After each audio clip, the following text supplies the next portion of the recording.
দিল্লিতে তো আপনাদের সাংসদরা যায়, আমরা এগুলো করি না। আমি যদি দিল্লি প্রদেশ বিজেপিকে বলি এই ভিডিওগুলো দেখিয়ে পার্লামেন্ট অব্দি যেতে পারবেন তো, আমরা করি না, করবো না ভাই মিডিয়া চিন্তা।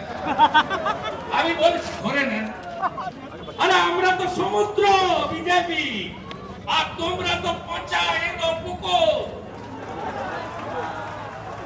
কালকে অমিত শাহ जी বলেছে पार्लियामेंट में क्या आयुष्मान भारत दिल्ली से तो चालू हो गया है, अभी बंगाल बाकी है, अगले साल बंगाल में भी हो जाएगा। কি করে হবে? আরে আমি তো পেরেছি, ভবানীপুর থেকে লেংড়ে লেংড়ে ওপারে গেছি মোদি পেরে, শুভেন্দুকে হারাবো গদ্দার। আরে পৃথিবীর সবচেয়ে বড় গদ্দারের নাম হলো মমতা ব্যানার্জি। 98 সালে ফাউ ফাউ করে ঘুরতেন অটল